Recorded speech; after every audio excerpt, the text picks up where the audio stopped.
आजकल दुनिया भर में एक बहुत बड़ी एक बहुत जरूरी बहस छिड़ी हुई है।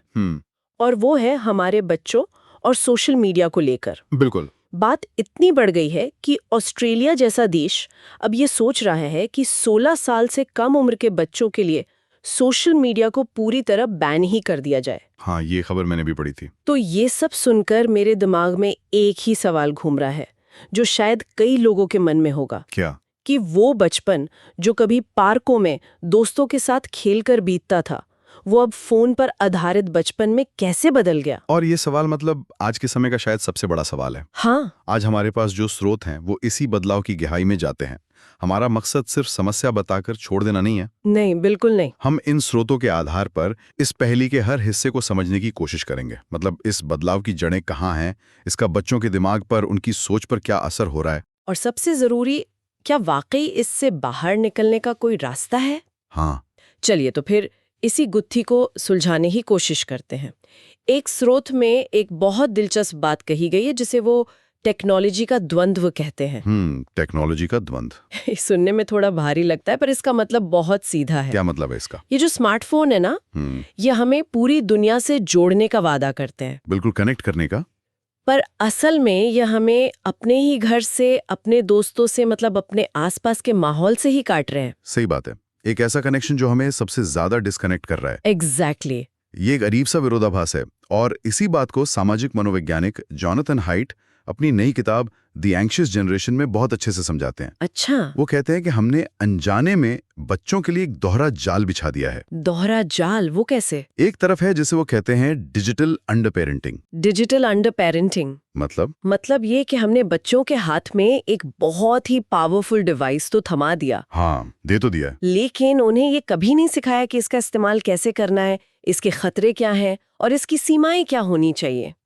हमने उन्हें एक ऐसी डिजिटल दुनिया में अकेला छोड़ दिया है जहां हर कोने में एक नया खतरा है, और उनके पास इससे बचने का कोई नक्शा नहीं है। बिल्कुल। ये तो ऐसा हुआ जैसे किसी को बिना ड्राइविंग सिखाए एक रेसिंग कार की चाबी दे देना। और दूसरी तरफ जो इसका दूसरा पहलू है, वो तो और भी चौंकाने वाला है। हाँ, दूसरा पहलू है रियल वर्ल्ड ओवर पेरेंटिंग। अच्छा। यानी असली दुनिया में हमने बच्चों पर जरूरत से ज्यादा पाबंदियां लगा दी हैं। हाँ। बाहर अकेले मत जाओ, पार्क में चोट लग जाएगी, अजनबियों से बात मत करना। हाँ, सुरक्षा के नाम पर हमने उनसे उनकी आजादी ही छीन ली। तो हो क्या रहा है? वर्चुअल दुनिया में कोई रोक टोक नहीं, पूरी आजादी। और असली दुनिया में हर कदम पर पाबंदी। ये जो डबल स्टैंडर्ड है, ये बच्चों के विकास के लिए बहुत खतरनाक साबित हो रहा है। ये तो सीधी सीधी कंफ्यूजन है, और इसके नतीजे तो हम सब अपनी आंखों से देख ही रहे हैं। सबसे पहले तो नींद। हाँ, नींद की कमी। बच्चे देर देर रात तक स्क्रीन से चिपके रहते हैं, जिससे उनकी नींद का पूरा साइकिल बिगड़ गया है। बिल्कुल। फिर आता है अटेंशन फ्रैगमेंटेशन, मतलब ध्यान का पूरी तरह बिखर जाना। लगातार आते नोटिफिकेशंस, हर 30 सेकंड में बदलती रील्स, किसी एक चीज पर टिक कर सोचना या पढ़ना तो जैसे नामुमकिन सा हो गया है। और शायद सबसे दुखद नतीजा है अकेलापन। अकेलापन। हाँ, फोन पर हजारों दोस्त और फॉलोअर्स हैं, लेकिन असल जिंदगी में बात करने के लिए कोई नहीं है। सही बात है। यहीं पर अवसर लागत या अपॉर्चुनिटी कॉस्ट का आइडिया समझना बहुत जरूरी हो जाता है। ये कोई किताबी कॉन्सेप्ट नहीं है, ये हमारी रोज की हकीकत है। स्क्रीन पर बिताया गया हर एक घंटा सिर्फ 1 घंटा नहीं है, वो किसी और चीज की कीमत पर आ रहा है। बिल्कुल, वो समय है जो असल दोस्तों के साथ हंसने बोलने से चुराया गया। हाँ। वो समय है जो बाहर मैदान में दौड़ भाग कर शरीर को मजबूत बनाने से चुराया गया है। और वो समय भी जो किसी कहानी की किताब में डूबकर अपनी कल्पना की दुनिया बनाने से चुराया गया है। या फिर वो समय जो बस खाली बैठकर अपने बारे में सोचने, अपने अंदर झांकने में लग सकता था। हाँ। तो ये सिर्फ समय का नुकसान नहीं है, ये उन अनुभवों का नुकसान है जो एक बच्चे को इंसान बनाते हैं। एग्जैक्टली। तो मतलब ये सिर्फ टाइम पास नहीं है, ये असल में बच्चों के विकास का समय चुरा रहा है। हाँ। और इस चोरी में एक और बड़ा किरदार है, इन्फ्लुएंसर कल्चर, है ना? वो बिल्कुल। बच्चे जब इस वर्चुअल दुनिया में जाते हैं तो उन्हें दिखता क्या है? उन्हें एक चमक दमक वाली फिल्टर की हुई दुनिया दिखती है। कंटेंट क्रिएटर की महंगी गाड़ियां, बड़े बड़े घर, हर दिन पार्टी, ये सब देखकर बच्चों के मन में सफलता की, खुशी की एक ऐसी तस्वीर बन जाती है जो पूरी तरह से नकली है। और उन्हें लगता है कि यही असली जिंदगी है और उनकी अपनी जिंदगी इसके सामने कुछ भी नहीं है। बिल्कुल। और फिर उन्हें लगने लगता है कि यही रास्ता सबसे आसान है, वीडियो बनाओ, व्लॉगिंग करो और रातों रात अमीर और मशहूर हो जाओ। और यहीं से असली मनोवैज्ञानिक दिक्कत शुरू होती है। अच्छा। मेहनत करना, पढ़ाई करके कोई हुनर सीखना, किसी कला में माहिर बनना, ये सब बातें उन्हें पुरानी और बेकार लगने लगती हैं। क्यों करनी इतनी मेहनत जब कुछ वीडियो बनाकर सब कुछ मिल सकता है? हाँ, और जब वो अपनी सामान्य रोजमर्रा की जिंदगी की तुलना उस नकली चमक दमक से करते हैं तो उनके अंदर एक गहरी अपर्याप्तता की भावना, मतलब मैं किसी लायक नहीं हूं का एहसास पैदा होता है। और उनका आत्मसम्मान गिरने लगता है। बिल्कुल। और ये कोई विदेशों की समस्या नहीं है, ये हमारे घर के अंदर तक पहुंच चुकी है। हमारे पास एक भारतीय रिपोर्ट का आंकड़ा है जो सच में आंखें खोलने वाला है। क्या कहता है वो आंकड़ा? रिपोर्ट 2024 के मुताबिक भारत में 14 से 16 साल के 76% बच्चे सोशल मीडिया इस्तेमाल करने के लिए स्मार्टफोन का इस्तेमाल करते हैं। 76%? हाँ, 76%। मतलब 4 में से 3 से ज्यादा किशोर इस दुनिया में पूरी तरह डूब चुके हैं। ये आंकड़ा अपने आप में ही बहुत बड़ा है, लेकिन ये तब और भी डरावना हो जाता है जब हम इसे जमीनी हकीकत से जोड़ते हैं। स्रोत में गाजियाबाद की एक बहुत ही दर्दनाक घटना का जिक्र है। हाँ, मैंने भी पढ़ा। वहां 3 बहनों ने सिर्फ इसलिए अपनी जान दे दी क्योंकि परिवार वालों ने उन्हें गेमिंग की लत के लिए डांटा था। ये सुनकर तो रोंगटे खड़े हो जाते हैं कि बात यहाँ तक पहुँच सकती है। हाँ, ये सिर्फ मानसिक तनाव की बात नहीं रही, ये जिंदगी और मौत का सवाल बन गया है। बिल्कुल।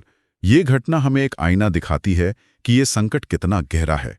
ये अब सिर्फ स्क्रीन टाइम की बहस नहीं है, ये हमारे बच्चों के भविष्य और उनकी जिंदगियों का सवाल है। और इस पूरी संस्कृति की नींव किस पर टिकी है? लाइक और सब्सक्राइब पर। हाँ, सफलता का पैमाना ज्ञान या हुनर नहीं बल्कि फॉलोअर्स और व्यूज बन गए हैं। ये कल्चर धैर्य और मेहनत की जगह तुरंत मिलने वाली संतुष्टि, मतलब इंस्टेंट ग्रेटिफिकेशन को हवा देता है। सही बात है। यहाँ पर एक मुश्किल सवाल बड़ों पर भी उठता है।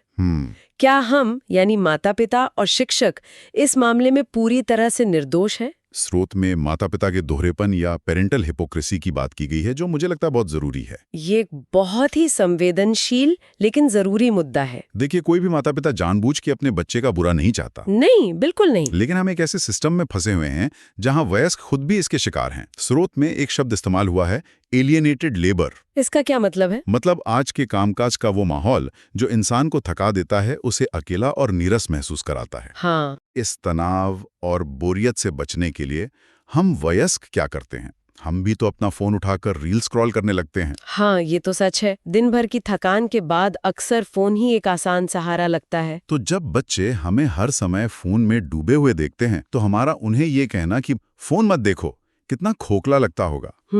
हम बच्चों को वो करने से कैसे रोक सकते हैं जो हम खुद हर समय कर रहे हैं? सही बात है। हम उनके लिए एक मजबूत रोल मॉडल बनने में नाकाम हो रहे हैं और ये इस समस्या की एक बहुत बड़ी जड़ है। तो फिर सवाल यही उठता है कि इसका हल क्या है? अगर हम खुद इस जाल में फंसे हैं तो बच्चों को कैसे निकालेंगे? क्या ऑस्ट्रेलिया की तरह बैन लगा देना ही एकमात्र रास्ता बचा है? लेकिन क्या ये प्रैक्टिकल है? देखिए, श्रुत का नजरिया इस पर बहुत साफ है। वो मानते हैं कि सिर्फ बैन लगाना एक आसान लेकिन शायद अधूरा समाधान होगा। अधूरा क्यों? आप एक ऐप बैन करेंगे, बच्चा दूसरा ढूंढ लेंगे। असली बदलाव कानून से नहीं बल्कि सोच और व्यवहार में लाने से आएगा। अच्छा। इसके लिए स्रोत 3 मजबूत कदमों की बात करते हैं। पहला और सबसे जरूरी कदम है सक्रिय पेरेंटिंग। सक्रिय पेरेंटिंग से उनका क्या मतलब है? बच्चों पर जासूसी करना, उनका फोन चेक करना? नहीं, बिल्कुल नहीं। जासूसी से तो रिश्ता खराब ही होता है। तो फिर क्या? सक्रिय पेरेंटिंग का मतलब है बच्चों के साथ जुड़ना, उनके साथ बैठकर बात करना, उन्हें ये समझाना कि स्क्रीन पर जो दुनिया दिख रही है वो वर्चुअल है, यानी सजाई हुई, नकली और परफेक्ट। हाँ। और हमारी जो दुनिया है वो वास्तविक है, यानी कभी कभी मुश्किल, कभी कभी बोरिंग, लेकिन सच्ची। बिल्कुल। जब बच्चे इस फर्क को समझने लगते हैं तो वर्चुअल दुनिया का नशा अपने आप कम होने लगता है। ये तो समझ आता है। तो पहला कदम हुआ बच्चों से बात करना और उन्हें वर्चुअल और असली दुनिया का फर्क समझाना। हाँ। लेकिन आज की दुनिया में बच्चों को फोन से हटाकर किसी दूसरी एक्टिविटी में लगाना अपने आप में एक बहुत बड़ी चुनौती है। बहुत बड़ी। इसके बारे में स्रोत क्या कहते हैं? यहीं पर दूसरा कदम आता है, धीमी गतिविधियों को बढ़ावा देना। धीमी गतिविधियां? हाँ, आज की तेज रफ्तार डिजिटल दुनिया के मुकाबले ऐसी एक्टिविटीज जो धैर्य और एकाग्रता मांगती हैं। जैसे कि कागज की किताब पढ़ना। किताब पढ़ते हुए कोई नोटिफिकेशन नहीं आता, आपका दिमाग एक जगह पर टिका रहता है। और बाहर जाकर खेलना, जिसकी बात हम शुरू में कर रहे थे। हाँ, बाहर जाकर खेलना, दोस्तों से मिलना, इससे ना सिर्फ शरीर मजबूत होता है बल्कि बच्चे टीम वर्क, हार जीत का सामना करना और एक दूसरे से बात करना सीखते हैं। ये वो सोशल स्किल्स हैं जो कोई भी ऐप नहीं सिखा सकता। बिल्कुल।